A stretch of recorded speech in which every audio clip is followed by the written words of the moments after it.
we're going live right now and gonna let people settle in. So welcome to those who are here. We're not gonna get started yet, but we'll get things ready and get started momentarily.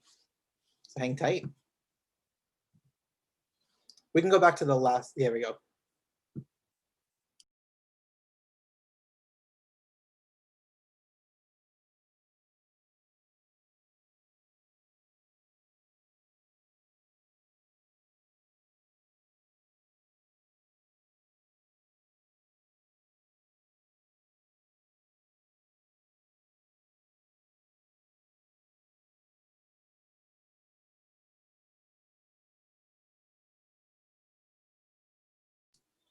All right, good evening, folks. We're gonna get started in just a minute. We're gonna let a couple more folks get settled and come on in.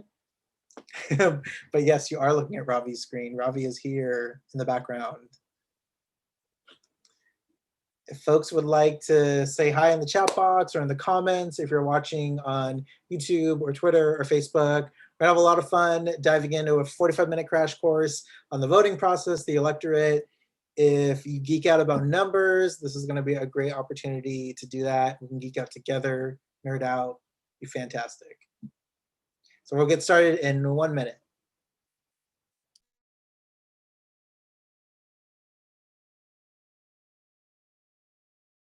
We can't play, if we play like actual copyrighted music, then we'll get taken down on YouTube, but I'm more than happy to sing elevator music to people while we wait.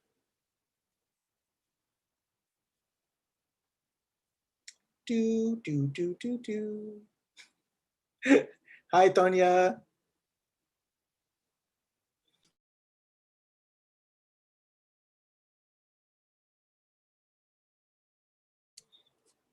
All right, we got the Long Beach Great Panthers here. That is awesome. Hi to our folks out there in social media lands. If you're watching right now on Facebook, smash that share button so that way we can get all your friends and everyone else in your network to learn more about the awesome voting process, all the changes. It's been pretty wild. It's going to be pretty wild this October and November, but we're also going to dive into the electorate. So this is going to be a really good opportunity to learn more about some of the numbers and all the really cool and fun pieces of it, and the most important case for equity in our voting process. And why we got to get more people out there. We got to get our people out there to vote. All right, so let's go ahead and get started. It's 6:02, so we're gonna get on going. But thanks to everyone for joining us this afternoon, evening, to learn more about the voting process, the electorate. If you haven't had the chance, please do. Welcome. Welcome. You can say welcome in the chat box, and excited to hear you all and see you all here. Thanks for joining us. If you're watching on social media, on Facebook or Twitter or YouTube, feel free to share this information with your own friends and your networks. Really important stuff for our upcoming election. So thanks again for joining us. This voter teach-in and forum is being organized by the Long Beach Rising Coalition, which is a coalition of a number of organizations, including the Great Panthers, Long Beach Forward, Long Beach Coalition for Good Jobs, California Faculty Association, Khmer Girls in Action, Californians for Justice, I know I'm missing people. I am so sorry if you are a coalition member. I know I'm missing a couple other folks, Filipino Migrant Center, Housing Long Beach as well. So a number of community groups in Long Beach that are all focused on increasing civic engagement, not just within the election cycle, but also throughout the year, and getting more of our community members, low-income communities of color, Black, Indigenous, Latinx, Cambodian, Filipino folks involved in our civic engagement process and different systems. So we're really excited to do our first of our we did a couple teach-ins with the People's Budget, and now we're getting ready for this upcoming election, which has huge consequences for our communities. And we're here to remind y'all that the future is ours to build by voting together. And we can do this in a number of ways. And it's important to know how to do that, which is why we're focusing on the voting process and electorate. But first off, on our first slide, I want to throw out a question to you all, whether you're in the chat or if you're watching on social media. If we can go to the next slide. Why is voting important? So it's a really big question. And I would love to hear your answers. If you are in the chat right now on Zoom, go ahead and drop your answer in the chat about why voting is important to you. Or if you're on the Twitter, if you're on Facebook, go ahead and drop a comment about why voting is important to you, because there's a plethora of answers out there, and would love to hear your thoughts. It's a simple question, but really one that has a lot of different meaning for different people. Me personally, voting is important because there's a lot of ways that we can create change, right? We know that most importantly, we got to organize. We got to organize our communities, our families. We got to talk to our people. We got to educate people and move collectively, right? And voting is one way that we can create change. Some ways it's harm reduction, right? And sometimes you might not get the best options that we may want to see at the ballot box. But I will say, stay tuned. There's a lot of options this coming election. About how we can actually build power for working families. So voting is important for us to have, at least for me, have my community represented, be part of that process. I'm seeing a couple answers come in, which I love, saying voting is one way to win people's people power and make policy changes, influence who gets elected, that's right, decide which elected officials and laws represent us, protect our rights, improve our lives, yeah, and learn new skills, how to work together. Working together is hard. It's hard working with people. I was that kid, did not like group work in school. And so, you know, I should have known that we're gonna be doing it a lot more, right? But ultimately, voting is important. Thank you for sharing your answers. Voting is important because it's about power, right? One thing that we can all agree on is that voting is not just about democracy and democratic participation. All of that is important, but it's also about power, right? And it's the power to make decisions on things like our city budget, on what kind of housing gets built, on the different kind of protections that workers may have on the job, or who gets to have parks and green space by their homes, right? All of these decisions get made by people who have power. So voting determines who represents you and I, whether that's on school board, community college board, or a city council, or the mayor. And all of those representatives make decisions that impact people's lives on the daily. So it really matters to have your voice heard and be knowledgeable about all of these systems and processes, right? And that's what we're here collectively to help folks figure out. So before we talk about tangibly the ways that we get into what voting is going to look like this year, we want to talk about this idea of power and what that power looks like in the electorate. So if you've never heard that word before, when we talk about the electorate, we're talking about the people who are registered to vote, who are active in our voting system and process. And there's some pretty interesting things to know about what the Long Beach electorate looks like. So we go to the next slide. One of the things that we know is that there are major demographic shifts in California, and they are still not reflected at the ballot box, but we can change this, right? So it's important to point out that when we look at the California population, we're extremely diverse. We're growing to become a much more diverse population. And although California now has a much younger and diverse population, 1 in 3 Californians is under the age of 35, which is huge. And 70% of people in the state of California identify as people of color. That demographic shift is not necessarily reflected in our electorate. And when you look at California likely voters tend to be more affluent, older, and more conservative. And white voters are overrepresented in the electorate compared to the population. So you can see even here the difference in terms of the actual population versus the electorate of likely voters in California. So we're still seeing huge differences, and we haven't seen this reflected in the electorate yet with our demographic shifts. So if we go to the next slide. And how many of y'all, we've heard this a lot, how many of y'all have heard that Long Beach is so diverse, right? You'll pick up all the brochures or all the postcards, you see all the photos of all the people who are representative of our community, right? And it's a compliment, it's a positive thing to say about the city, right? We've heard a lot of that, and we know our city has gotten extremely more diverse even since 1980 alone. This is data compiled from the Long Beach the City of Long Beach equity profile that was done by PolicyLink, where you could even see just since 1980 alone, the demographics and racial and ethnic composition of the City of Long Beach have changed drastically, right? We've become much more diverse.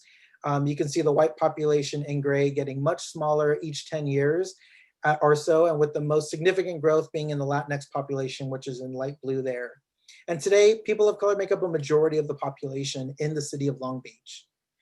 But when you actually look at where people of color are mostly concentrated in the city on the next slide, you actually see that a larger concentration of the white population is focused in East Long Beach, whereas there's higher concentrations as of the Black population, Latinx population, Asian Pacific Islander, Southeast Asian population in the opposite parts of the city, mostly concentrated in Central, West, and North Long Beach, right? A lot of times we've heard in media or in storytelling this idea of a tale of two cities, right? Where there's these two very different lived realities within Long Beach based off where you live, right? And we know that there are life expectancy differences based off where you live in the City of Long Beach, where residents who live and people who live in East Long Beach on average live longer than people who live in the West Side or in the North Side as well.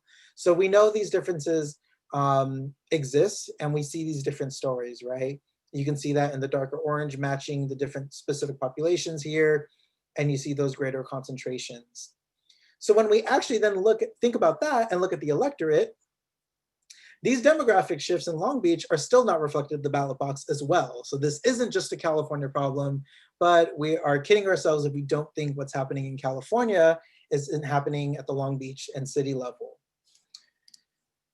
So when you look at our Long Beach population, like we've been talking about, we're extremely diverse. But when you look at the electorate, it's a very different kind of story. And I'll point out here that when you look at our population in the city by race, we have about a 28% white population and a 43% Latinx population. But when you look at the electorate, it's almost flipped. When you have a 28% Latinx population in the electorate and a 50% white population in the electorate, right? So when we think about where power lies and where people are making decisions, right, in this electorate, it's so important that our electorate truly match our demographics and think about how power is being shaped and shifted and how decisions are being made and for whom, right? And so we have some work to be done, certainly in terms of that work. If we go to the next slide, we can zoom in a little bit more in understanding our population, like I mentioned. When we're thinking about how diverse Long Beach is, we have some work on our next slide to then get that. We're going back. There we go. This is what we got to change. When we think about power and we think about shifting power, getting people to participate in our democracy starts with getting them registered. I'll do a plug that next Tuesday is National Voter Registration Day. We're going to talk about some upcoming deadlines about voter registration. And we recognize that not everyone who it may be included in some of these populations may be eligible to vote, right? The reality is that many in our immigrant communities are ineligible to vote. And we'll actually talk about some upcoming ballot measures too on this election that could make our electorate more inclusive. But nonetheless, there's still large populations of our community who are eligible to vote, who haven't registered or haven't been motivated or empowered to do so, right? And so this is part of our work in organizing and building people power to expand the electorate to be truly more representative of our democracy, of our demographics in the city, because we gotta change this. When we think about who votes and elects positions like the mayor, for instance, the mayor is elected citywide, right? But if this is the electorate that is electing a citywide position that's meant to represent everyone, then we're having a very different reality that matches the demographics in our community. So let's break that down a little bit more. If we go to the next slide, let's talk about the Long Beach electorate by race again. And this is all information based on the county voter file that you can access through LA County. It's a lot of information that our team has worked to condense to actually look at what does that look like by council district? Because we know in Long Beach, there are 9 city council districts, if you didn't know. Shout out if you know your council member, you can drop them in the comments or the chat box, or if you know which city council district that you live in. But when you look at the breakdown of the electorate in each of those council districts, we also see some really interesting trends and patterns, right? We can tell looking at this alone that we have those large populations of the white electorate concentrated mostly in CD3 and the 5th district as well, the 3rd district, right?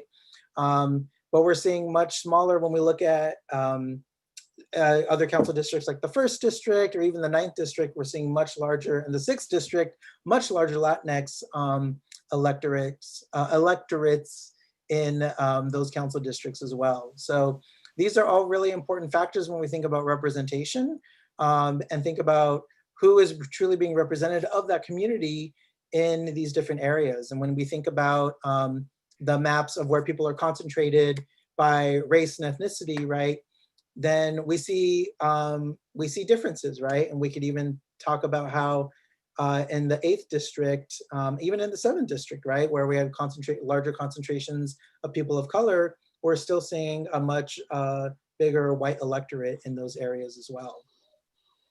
All right, seeing a bunch of District 1 folks in the house right now, District 2 as well. That's awesome. So let's keep going on this. If we actually look at our next breakdown, go back one more. There we go. So we are in a housing crisis. We are kidding ourselves if we are not. We've been in a housing crisis for a long time. And a lot of people may not realize that Long Beach is actually over 60% renters. There's a huge majority of renters in the city, but when we actually look at the electorate, the fact is that most of these districts have a voting base of homeowners, which is not representative of, again, our demographics, of our population. And so this is really important for us to think about the potential of unorganized groups, right? When we think about power, there's people who have it and there's people who don't. And when we think about looking at this data, we really want to encourage folks to think about where is there potential for us to build power, where there are unorganized groups, or where can we really have an impact in mobilizing people. We saw earlier that when you look at even the breakdown here in Council District 1, 83% of the electorate are renters in this city, right? So I would hope, and I would imagine that we're seeing some really amazing progressive renter policies coming out of the 1st district, right? But even looking at District 5, 96% of the electorate in the 5th district are homeowners, right? So we see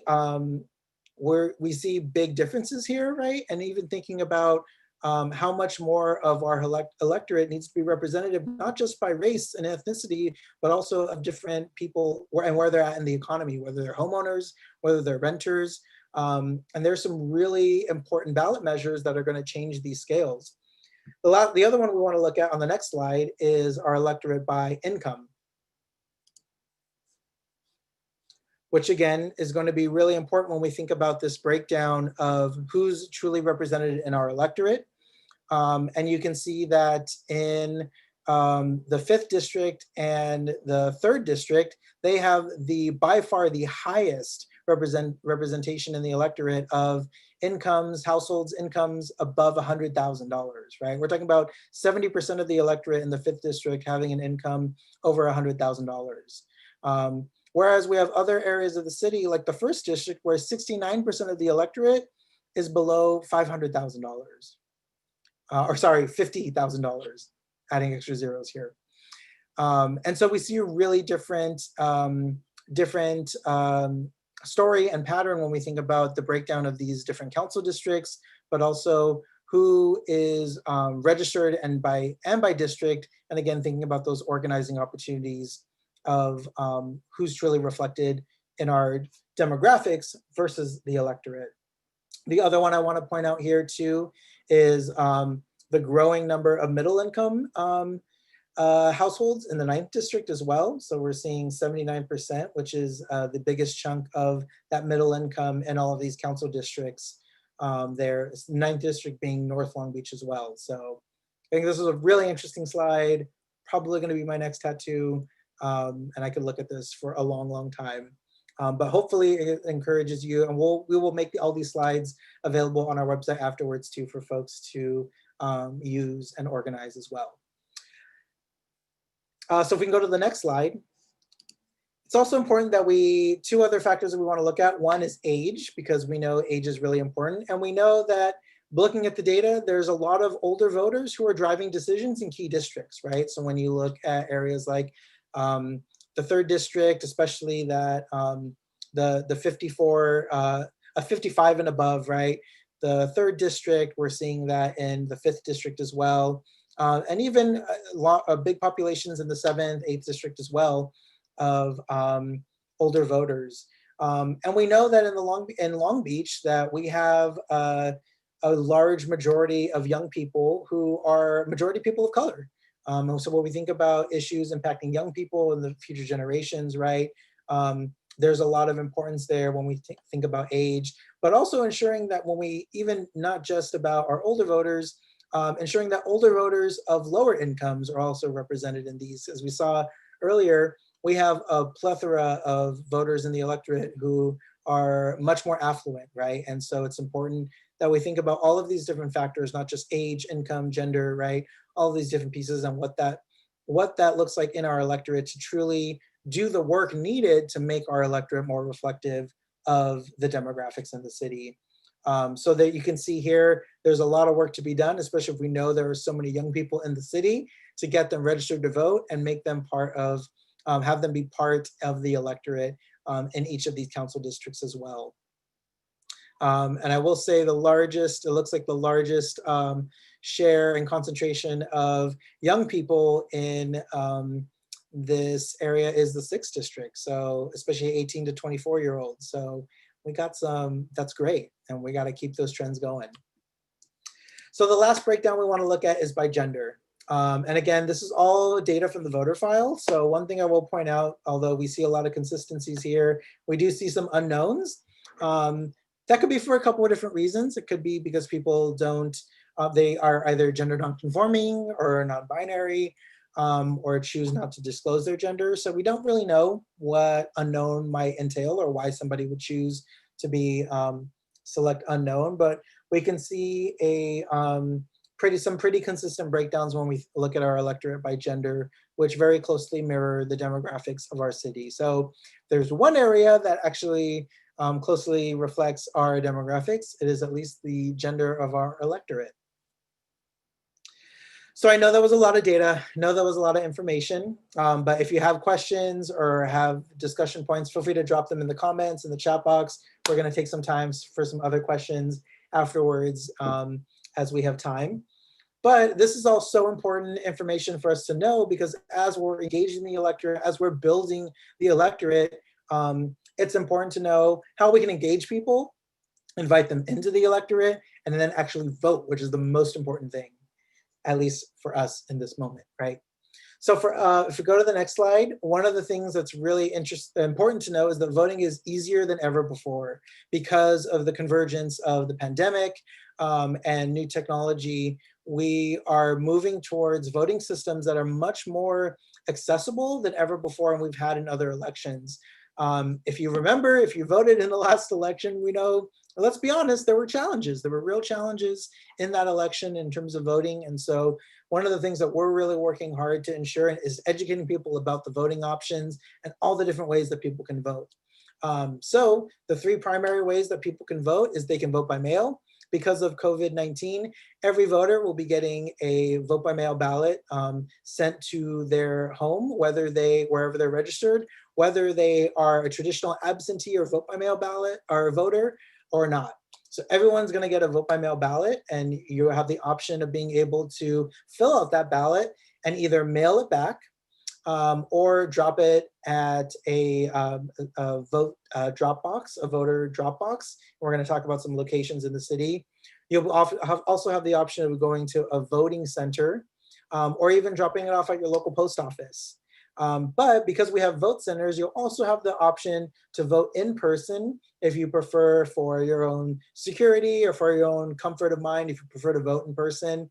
All our voting centers in LA County and in the city of Long Beach are going to be following COVID-19 safety protocol. So there'll be physical distancing. They're all meant in mind for people's health and safety. So there will be some in-person voting options. Some will open the weekend before Election Day, and some are going to be open starting October October 31st through Election Day, which is pretty awesome. So we're gonna have a lot of different options and ways for people to vote. On the next slide, one of the other things that's going to be, we're encouraging people to do, and you can do this yourself literally right now, is you can also check your voter registration status, because we want to ensure and make sure that people are registered to vote, that you have the correct information, and that you can go and do that online. So if you visit lavote.net/VRstatus, you can go and check your voter registration status to ensure that you're registered to vote, you have the correct information, and all of that is ready to go. So we're encouraging everyone, and if you have not, I encourage you to think of at least 3 people in your network, your friends, your family, anyone else who's registered to vote, and encourage them just to check their voter registration status and make sure everything is correct and good to go. That way you will not miss your vote by mail ballot when it drops on October 5th. So on our next slide, we also want to encourage people to register to vote. It is not too late to register to vote. The deadline is October 19th, although we do have same-day voter registration in California where you can fill out a provisional ballot at the voter center, at the vote center. We want to encourage as many people to ensure that your vote gets counted in a timely and complete manner. To register to vote, you can do that at registertovote.ca.gov.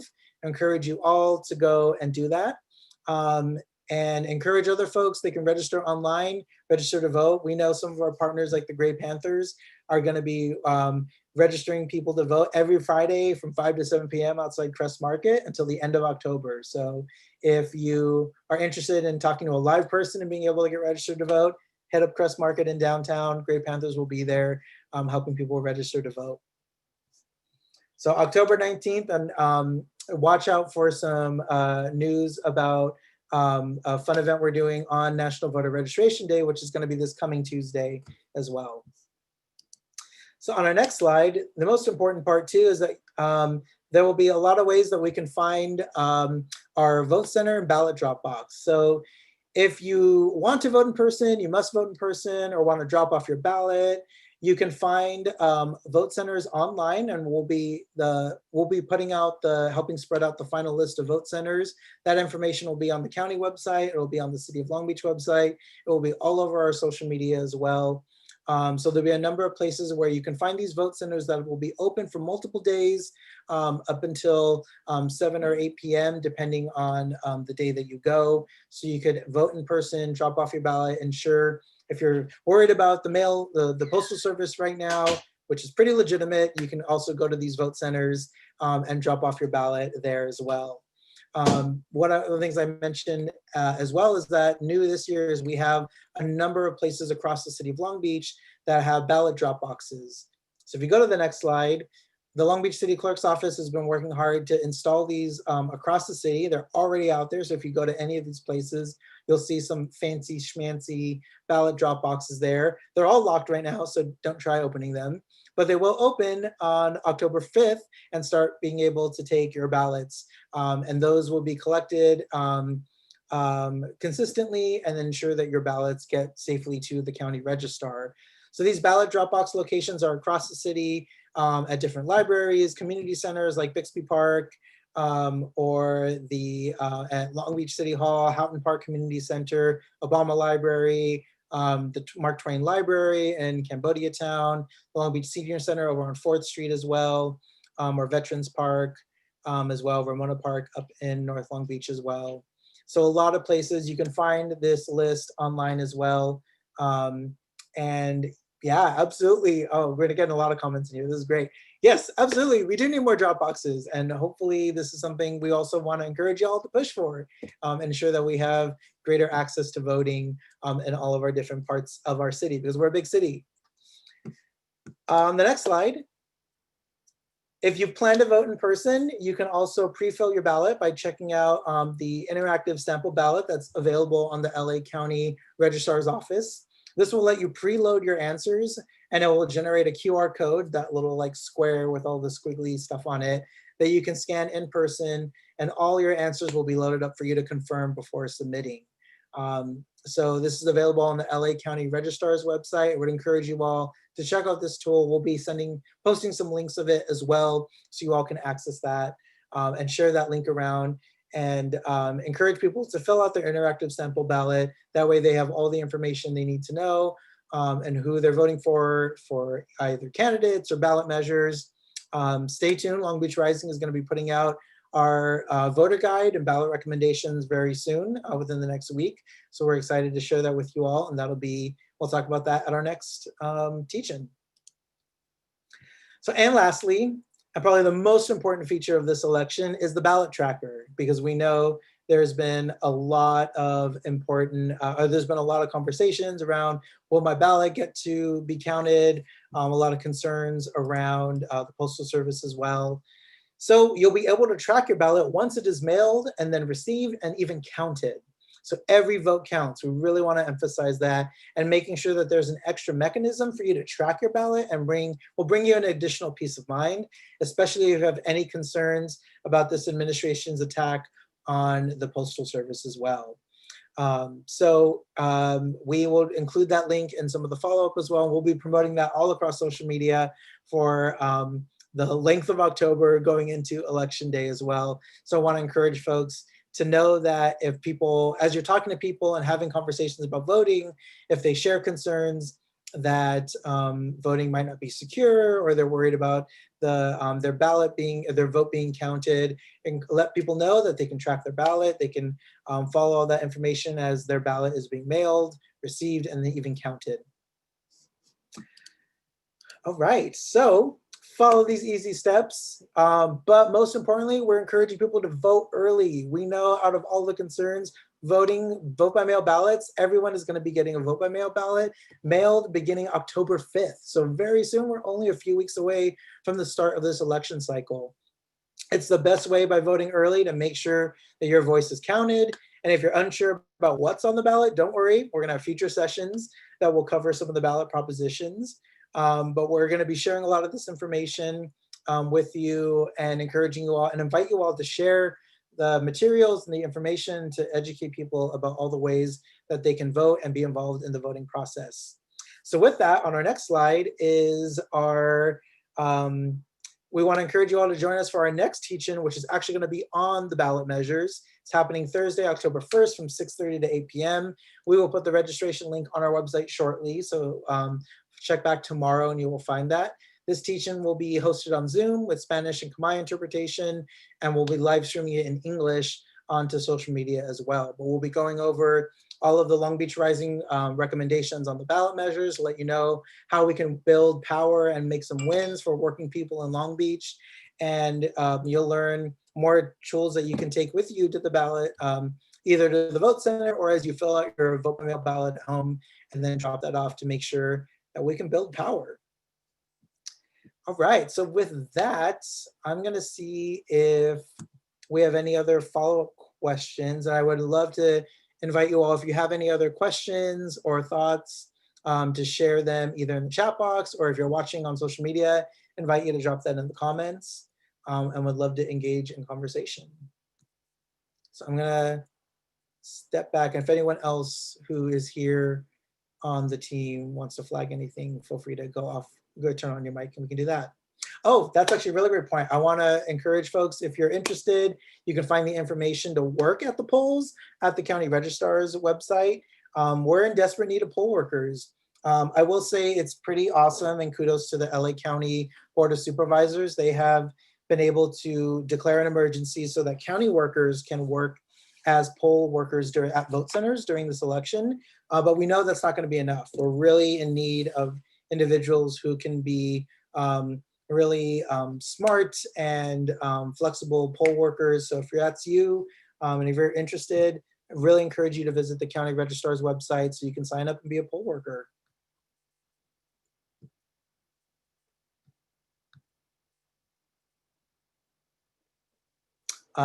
September 19th fund plans. What's the 19th? I will say, yeah, what's happening on the 19th? I will say a voter registration day is happening this year on September 22nd.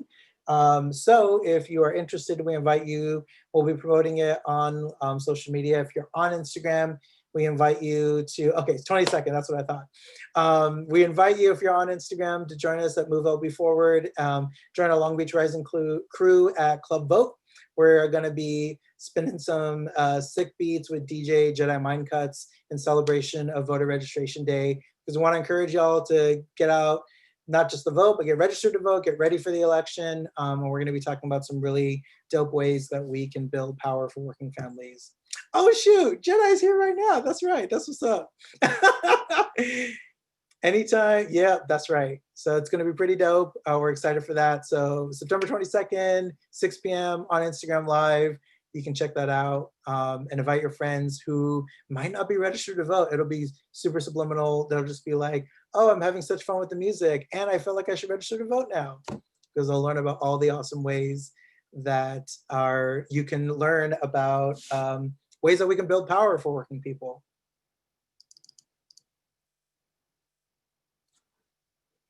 Yes, this is a good comment about vote centers. So we know as of right now, I believe there's 3 vote centers confirmed in the city. We're hoping there will be more, but the school district is saying that they were not going to do vote sites, but have schools be vote centers, but they're reconsidering. So if anybody, I know we've worked with a lot of people to educate y'all about who holds power at the school district.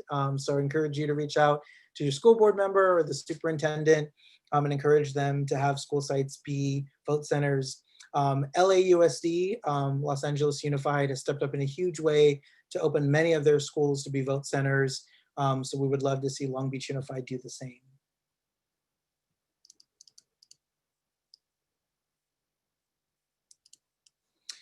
Oh, this is a good one. Lots of rumors about correct, consistent signatures. Yeah, so we really encourage you all, again, to check your voter registration, and encourage you to ensure that everything is accurate, and that there hasn't been, maybe you haven't been purged from the voter rolls or anything like that. Sure your information is accurate, to start that as well. When you do vote by mail, you will have to provide a signature and things like that. So that's and the biggest thing that I can tell you is if you're really concerned about signatures or not quite sure, you can stop by a vote center. Up to certain vote centers will be open 10 days before the actual election in November. So I would encourage you to vote early and stop by a vote center. And we'll have some exciting news about other local vote centers that I can't share yet, but hopefully coming soon, about more accessible vote centers in Long Beach. lavote.net, yes, that is the LA County Registrar's website. You heard me say that. The county registrar is our person who runs all of the elections in LA County, and he is the chief election officer man. And you can go to lavote.net and access all of that information. And the date of early voting is October 5th. So vote by mail ballots will be starting to mailed out October 5th. And once you have your ballot, you are free to send it in or drop it off at a ballot box, one of those different locations that we shared across the city. Or once vote centers open, you're also welcome to take your vote by mail ballot and drop it off at any of those vote centers across LA County. So that's one thing, thank you, that I did not mention, is that with vote centers, you can vote at any vote center in LA County. So that's important to know. We do share a border with Orange County. You will need to vote in LA County, but you can vote even if you live in the city of Long Beach. Say you work in the Valley. Kind of sorry for you, but if you work in the Valley, then it's really hot over there. If you work in the Valley, you could also vote at a vote center in the Valley, even though you live in Long Beach, or you could drop your ballot off in the Valley at a vote center there. So it's important that you're able to do that as well.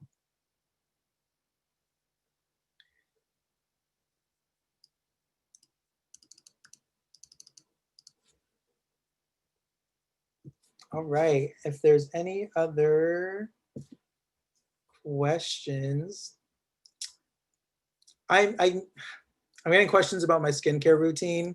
I cannot disclose that sensitive information right now. Maybe later, but maybe, yeah, we'll see. We'll see how it goes later. But thank you, appreciate that. Oh, we had a good question. Can we as groups or volunteers offer to hand deliver completed ballots? And that might help some folks.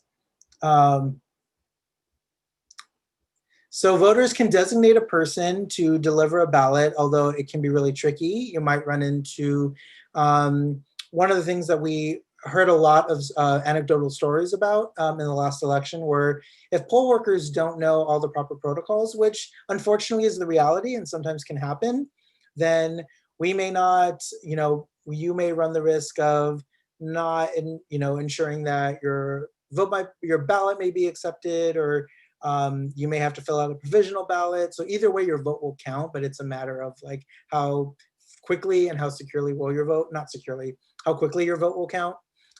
So it's really important that we encourage folks, if they do want, if they're unable to deliver their ballot, vote early, mail it back early.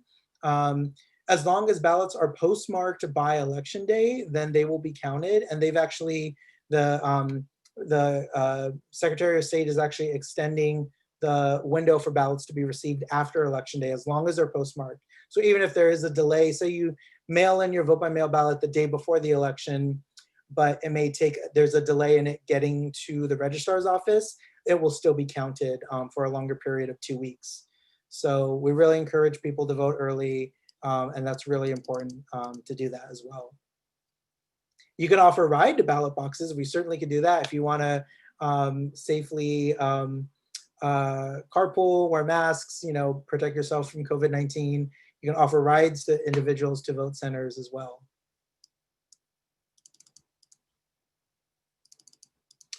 Great question. If we wanted more vote centers or drop boxes in our district, who should we contact? I would encourage you to contact your city council member and the city clerk's office so they can be advocates for us, because ultimately we work with the county registrar, but we need our local elected officials and our local offices to know what our community's demands and what our needs are and what our concerns are as well. So LA County is a pretty big bureaucracy. So it's important that we empower our local officials to advocate for us and push them to do and do the right thing. So I would encourage you contact the city clerk in Long Beach, or city council member as well. Our local city clerk is Monique De La Garza, and you can find her info at longbeach.gov/cityclerk. All right, y'all. Well, I really appreciate all of the questions. We had a really great conversation. Seeing a lot of positive feedback about the information in the slides. We are gonna make sure all these slides by tomorrow morning are up on our website. So we really encourage you all to share, not just this video and this conversation, but also the data. Share the slides around. Feel free to share them on social media, because we really wanna encourage folks and empower more folks to be part of this electorate, because that's how we win. That's how when we vote together, that's how we build power together. It's really important that we do that. Stay tuned for more helpful links and information coming from our Long Beach Rising crew across social media. And join us, registration link coming soon for our next teach-in on ballot measures. That's gonna be fun. We're gonna dive in to a lot of issues and solutions to build power for working people. That's gonna be Thursday, October 1st from 6:30 to 8 p.m. So definitely get popcorn for that. I promise you, it's gonna be great. It's gonna be awesome. So thank you, everyone. Thank you for coming. And I hope you all have a great rest of your evening. At 7 o'clock, we're gonna do the same presentation in Spanish with our good ally and friend, Dr. Eduardo Lara. So he's gonna join us, and we're gonna do the same presentation in Espanol. Thanks, everyone. Have a great evening and rest of your night. Boop, boop, boop, boop, boop.